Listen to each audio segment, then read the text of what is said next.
Hey, gang. Now that one tank is emptied and the other is refilled, let's continue with part two. That's a good 30 minutes. Right on. There you go. We'll get good at this eventually. And I should have a 30-minute episode imprinted in my body after 35 years of teaching. So, Well, I also, I get where you're coming from in mm, a comment you made before about how you had to learn podcasting, yes. that you had to move from giving a lesson plan Yes, I'm there to having though. conversation. Yeah, yeah, But yeah. Much more two way in the conversation. yeah, but I mean, I hope I feel better about the podcasting thing, but I recognize that there is a teachy piece of me in here, and I hope it's not too annoying. No, I think it's and because I think that's why we're both in podcasting is that we've both got something to offer a community, Okay. however big or small that community is. Yeah. Yeah. And Yeah. Well, we know yeah, we have one. We know we have at least one loyal fan. oh yeah, well two, Mom and Amy at least. That's better than We may have none. lost we may have lost Craig, but Yeah. Yeah. still friends. Yes. Yes. Speaking of which, Oh, and uh, I have something to add about that too. But you first. okay, well now I have to find it. I thought I sent it to myself. What are you looking for? Scan up here a second. We have fan mail, We and it's do. actual fan mail this time, not hate mail. Oh my gosh! And what do But I we know, right? have? I got to figure out where I sent the thing.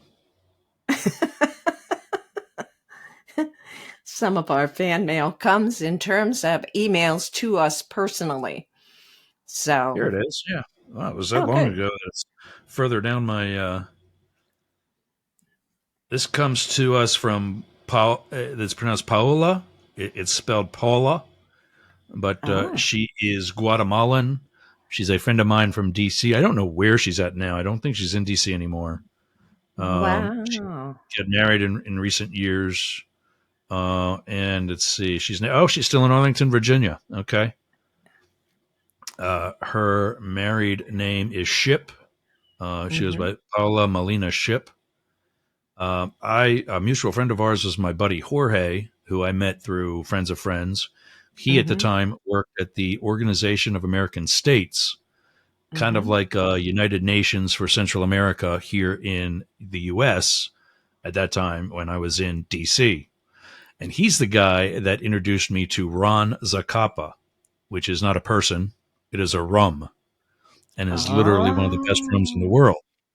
okay. Um, and Paola writes, um, I'm one of those that enjoy listening to your podcast / conversations, etc., etc.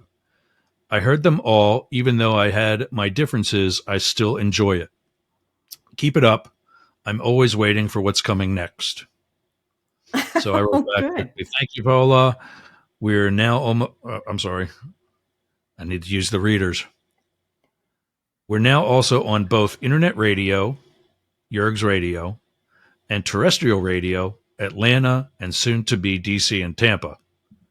Keep listening. Keep letting us know what we can do. That's So that's great. I'd Paola love to, in Arlington. and I'll put a shout out to her. Thank you so much for providing some feedback. We would be interested, I think I speak for both of us, we would be Yeah. interested in whatever differences you have realized as a result of listening to us. But, Yeah. I think she's a little bit more conservative ah, than I am.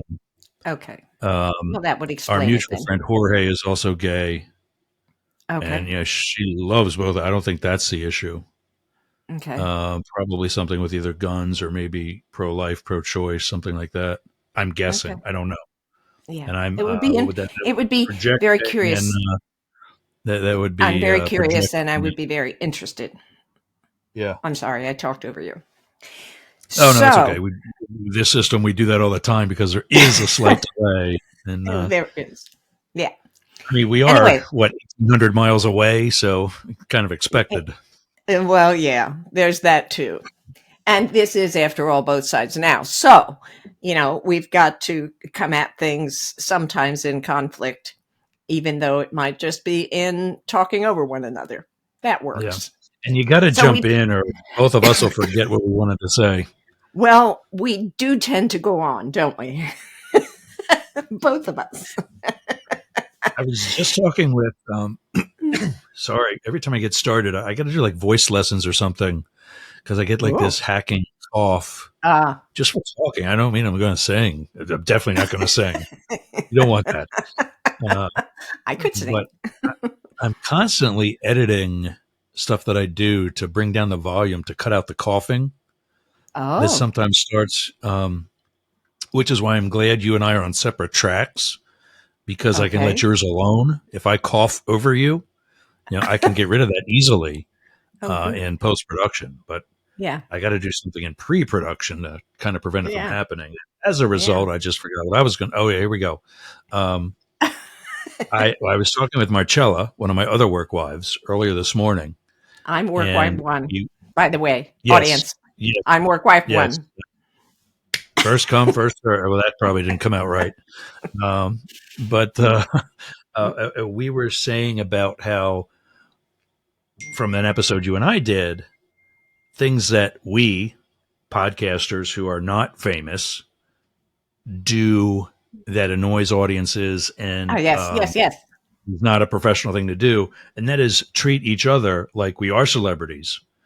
How was your weekend?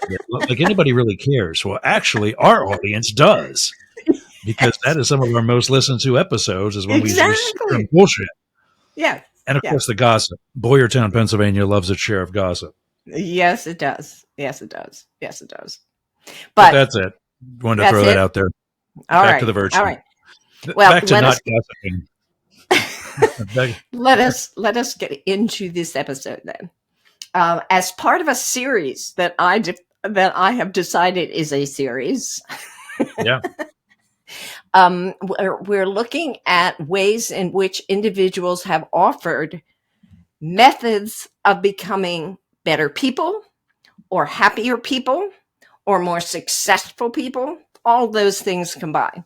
And in one of our previous episodes, we looked at David Byrne, his book, he's a medical doctor, called Feeling Good, The New Mood Therapy. And we talked about cognitive distortion. So if any of you have not listened to that episode previous, you might be interested in going back and listening to that episode. We discussed his 10 cognitive distortions. And Ross and I also talked about how we recognized, either in ourselves or in other people, how debilitating those distortions are to relationships and to one's own mood and one's own therapy. But for this episode, I was going back in time to the revolutionary period in America. And when I was teaching American literature as a high school teacher and acquainting my students with Benjamin Franklin, one of the fun things that I'd like to do with them was share with them his method of trying to become a better, more virtuous person. What Benjamin Franklin decided to do was to list all the ways in which he felt, or all the things he felt were the supreme virtues. He came up with 13. And then he kept a chart, and he would each day focus on one of those 13 virtues and put a mark in his book when he violated that particular virtue. Now, throughout the day, he also paid attention to the other 13, but he didn't focus on them so much. But he took one a week and tried to be that particular virtue all week long, thinking that after a period of time, he would get virtuous, more virtuous in that particular virtue. Anyway, I thought it would be fun to share with Ross and therefore our audience what Benjamin Franklin's 13 virtues are, and then see if there are any on his list first of all, that we think are worth paying attention to, that would make us more virtuous or happier people. And or number two, if there are others we would suggest are even more important. So, Or number three, okay. find some that you are definitely just crossing off and not wasting any time or breath on. Like number one. Like number 12. Oh, number 12 is what? Just Oh, got to go to yes. the list. Well, yeah, both sides now, huh? Yeah. Number 12, folks, happens to be chastity. Okay. Yeah. And we come from every both sides. Yeah, There. I see it in every single of the other 12. There is some sort of comment or direction or colorful support to the one word virtue. Yes. Number 12, chastity, has nothing. It doesn't. It is the only one. I did not notice that. Based on what I know about Ben Franklin through what is when you see a historic person in Wikipedia, it says where they appear in like movies and such, where they appear in culture or whatever. He was not good there. No. If you've seen the HBO special John Adams, as we talked about last week, starring Paul Giamatti as the former president, as the president, as the future and then former president. I forget that. I still don't remember the name of the actor who played Ben Franklin, but there's a famous scene where John Adams walks in as one of the ambassadors to France, and Ben Franklin is in the bathtub with his French girlfriend, even though he's at home, has Mrs. Franklin waiting for him at home. Was there? And the two in the bathtub were like, yeah, hey, you coming in? Water's warm. Well, did he go both ways? Ben Franklin, not that I know of. I wouldn't have. There were a bunch of things about that. As many people know, we had our first openly gay candidate for president in 2020. Yeah. Had he won, he would not have been the first gay president. And in fact, he would not have been the second non-straight president. Okay. It is believed by many historians that we, in fact, have had two in a row. The only single president was the 15th president of the United States, John Buchanan, who was known back then to be gay. His female cousin did the role of first lady for like ceremonial type things and welcoming guests to the White House. It is also believed by some of the more, should I say, progressive or willing to actually hear the entire truth, that Abraham Lincoln was bisexual. Hence the name in the gay community. When you have a girlfriend or wife to hide your true sexuality, she is a married Todd is a beard. And and it was also common knowledge that he was very close with one of his political enemies, who was either a senator or a congressman, I don't remember which, from Pennsylvania, who was pro-slavery, even though that guy was married to a black woman. Oh, my. So, yeah. Hypocrisy in Washington is a usual thing and has been for a long, long time. Yeah. And probably not just in Washington either. Yeah. So, yeah. Yeah. That was the other thing I was going to say about, was Ben Franklin bisexual or trisexual? I would assume that he was, just knowing what I know about him historically, I would not be surprised if he was more what what we sometimes joke about calling trisexual. He'll try anything once. Gotcha. And given the homosexuality was also in history. Um, and just, like today, if you see a guy who's a hairdresser, he's probably gay. Mm-hmm. They were back then too. Mm-hmm. The guy who was your tailor, the guy who made your wigs, Mm-hmm. were probably gay. And in the show John Adams, you kind of get that hint from some of the characters that are in that. Mm-hmm. Very, at least, very feminine type men. Mm-hmm. Yes, Especially, heavy on the white powder and it's not rosy new. cheeks that Yeah, are all makeup. yeah, yeah. Anyway, let us So yeah, get on. another tangent. We love tangents. Okay, so let's just for our audience take a listen and maybe please inject your thoughts for each of these other virtues. The first one being temperance. As you were talking about imbibing and sharing your knowledge of that with Zach, Benjamin Franklin suggests that we eat not to dullness and drink not to elevation. So, would that be a tough one for you? No, back in the day, yes, but no. And I think that's on here. I think that one's kind of on here twice because he also mentions moderation. Yes, he does. That would be number 9. Avoid Yeah, but extremes. Mm-hmm. but still with the temperance, I mean, he's specific to food and drink. Um, Having been in the gym, I've always been a fan of 6 small meals a day versus 3 hearty ones. Mm-hmm. You're kind of the same thing, if I remember now. You and Paul do the appetizers. We do the sides, yes, in the Yeah, afternoon. Yeah. yeah. A little bit of And this, a little bit of that. drinking, however, as we've discussed, I'm from a family of professionals.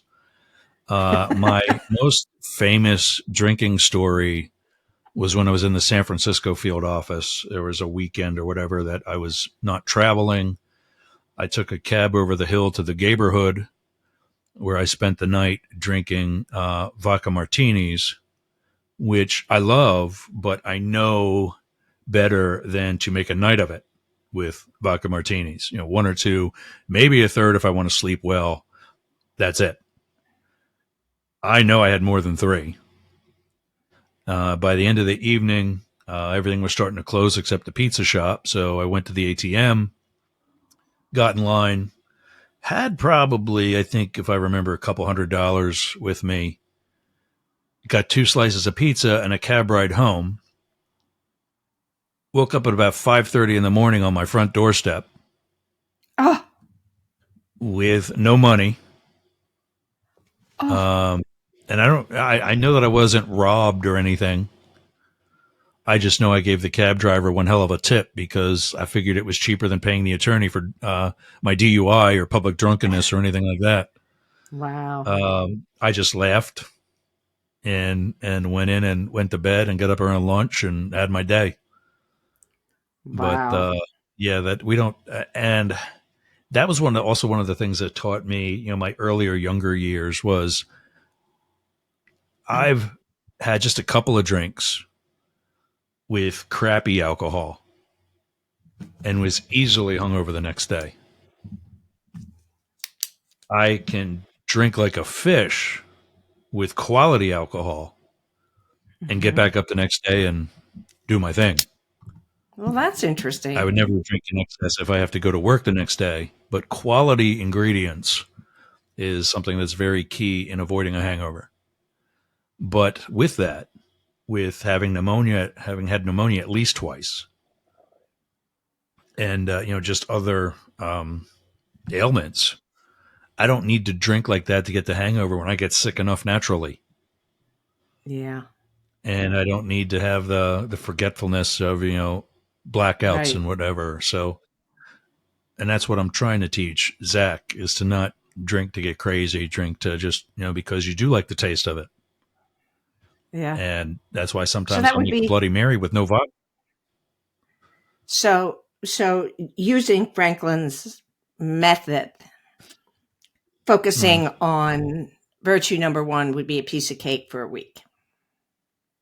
Oh yeah. Yeah. Yeah. Because, I had to, when I first read that, I thought, what does he mean about, eat to not to dullness? And I get, you overeat like a Thanksgiving dinner, Yes. And then and you then you fall just sit there asleep on on the the sofa couch. and not want to. Yeah, yeah, Exactly. exactly. Yeah. Exactly. Well, it's like, and that's funny.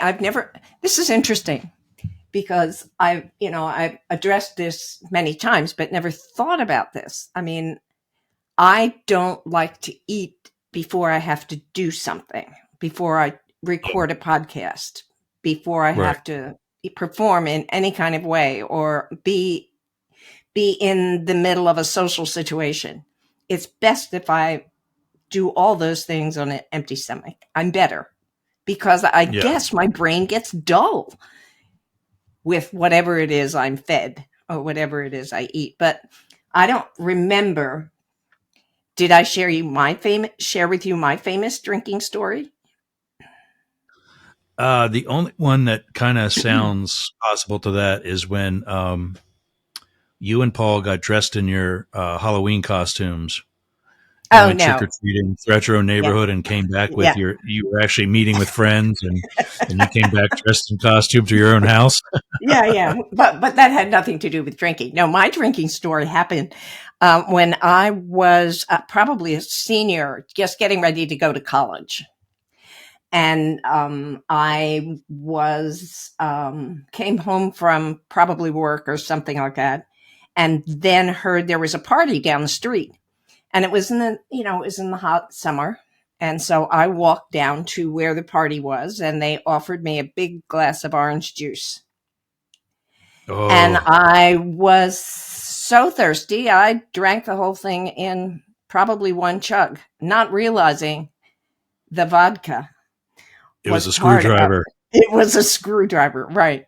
Well, when I walked home, then I spent the rest of the night hugging the toilet, and Ah, my mother was so mad that I had embarrassed her, or that what would the neighbors think, that kind of thing. And how could you do that and whatnot? And there was no telling her that it was yeah, not intentional. I did not mean to do that. But let right. me just say right here that I realized in that moment that I did not want to ever feel like that again. That was Yeah. Oh, not well, worth it. I Anyway, have, I but the have the rest of comedy bit for you. I have the comedy bit for you, and it happened. It actually came true. oh no. Uh, I was at Penn State, and I don't know what I drank, but it was clearly enough that I had a church service at the porcelain altar as well. And, all of a sudden, I'm getting hot flashes, so I turn off the radiate, not the baseboard heater, Yep. and all of a sudden I'm shivering. I turn it back on, and I'm in there for hours, and then I think to myself, I just got to stop this. This is stupid. And then I just start laughing my ass off. My roommates come in. It was a 2-bedroom apartment at the time, so I had both male and female roommates. They all come running in. We thought you were sick. What the hell's so funny? And I remembered this skit by one of the original writers for David Letterman. You'll see him on the TV, or not the TV, on the movie Best in Show. Oh, I love that He, movie. he's the boyfriend that Lefty and his wife stay over, and he just like makes out with her at the door right in front of him. Is a comedian named Larry Miller, Mm, and he does a bit called Drinking with the Devil. mm. And you go out drinking, and it just starts as cocktails after dinner, and it. Long story short, it makes a whole night thing. Mhm. And by now, the devil, he's got I got to go. I got that brunch with Hitler tomorrow, and you're just all night. I forget what his punchline or what his tagline for the whole. It'll just be one or just one more or something like that. And finally, he's at home throwing up, Mm-hmm. and he says, "Oh, and you just have to pray, really pray to that porcelain altar." And you say it, and say it with me. Dear God, if Right. you get me through this, I promise I will never drink like this again. And then he goes, and some of us add that little part at the end that says, and this time I mean it. That's so funny. But the rest of my story is one of my favorite stories. And you'll appreciate this, I think. My Oh, mother, wait, like I said, I was going to say, we weren't finished with mom scolding you and not believing you that you just thought it was orange juice? yeah, no, I'm not done. Oh, I'm sorry. I thought you were That's finished. no. It's quite all right. There's a part two to the story, and it occurs like 12 hours later. Okay, or more than that actually. But anyway, she was so mad at me and said, "Your father will deal with this tomorrow." And you have to understand, my father was a burly guy, burly Slavic guy. I mean, and played semi-pro football. I mean, and I was afraid of him always. And I did whatever I was told because as I told my friends at the time, I'm always afraid he's going to throw me against the sink because he just, he talk about intimidating. Yeah, Okay. Talk about intimidating. right. That was my father. And he figured that he needed to be that in order to keep me in line. I mean, every month or so, he would sit me down at the kitchen table and lecture me or talk to me and get me what he called off my high horse. I was feeling too good about myself. And so once a month, he had to sit me down at the kitchen table and make me cry. And so when I cried, then he knew he was done. Okay. And then I could leave. So I was anticipating, even as, a pre-college student, I was anticipating a really rough time with my father the next day. So my father worked nights. He got up about 5 o'clock in the afternoon. We had dinner. And the dinner was silent because mother was still seething. Okay. And so after dinner, he pushes his chair back and he says, "Okay, I'll meet you in the den," which was down the hall. And I knew I was in for it then, right? So I go into the den. He goes into the den. We both sit down. He looks at me, face full of fury, right? And he says, "Okay, I got one question for you. Do you ever plan to do that again?" And I said, quite honestly, no. I didn't say anything more than that. No. And he said, "Well, then we're done here." And he got up and left the room. Now, Wow. I offer that story as an example of what is the biblical injunction, like a good father knows his own child. He knew me well enough to know that I was being honest, that was not who I was as a person, that he could count on me never to do that again for a variety of different reasons. But I always, that moment to me was a huge parenting thing throughout my whole life. Do you ever plan to do that again? Now, that was me. Not all children, let me just say it this way, not all children are the same. Okay. Oh, no. And while my father knew who I was, sometimes maybe I didn't know who my children were. So, what worked for him didn't necessarily work for me as a parent, but that's the way it goes. You do the best you can and you do only what you are able to do at a time. And, it took me a lot of time to learn that as a parent, but I mean, I screwed up lots and lots of times, still screw up lots and lots of times, but I do the best I can and that's all I can do. So I have to rest in Yeah, peace. that story just kind of hit home and stung a little bit I because I would have liked to think that I knew Zach better in the LSD moment. Honey, you have And when not the I saw that it experience my was father had with me. How long have you known him? 2 Come years. on. Yeah. Yeah. Compared to 20, it Yeah. matters. Yeah. Hmm. Yeah. Uh, and I So know that, be gentle with yourself. There. but it just helps reinforce how proud I am with him. And I really fully understand. I knew it for a while, but I fully understand it when he says, I'm not interested in that, or I'm smarter than that. Mm-hmm. He really means it. Mm-hmm. And I think that's something that I got to make sure I Yeah. reinforce to him, that I know it and Yeah. that I It's appreciate it. important. Yeah. It's important just to listen, Yeah. and learn and pay attention and, confront the inconsistencies where they occur. But, you do the best you can. That was always my teaching motto, too. Yeah. Knowing that as a teacher, and I can remember writing letters to my mother about this in my first year of teaching, was that I want to make a difference in the lives of every one of these kids. And it took me decades to accept, not to know, but to accept the fact that, you're there for some.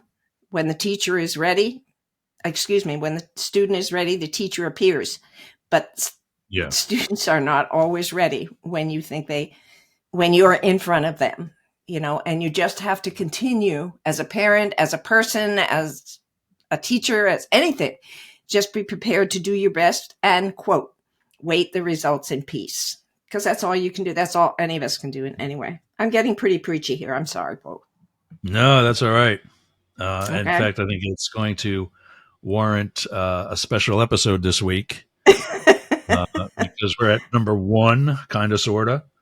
And I Uh-huh. think touched two of the others and already have hit beyond 30 minutes Well, for then we're episode going to 2 on the, stop. Okay. yeah. Well, And then just add a we third can, or whatever you we'll got continue. time for.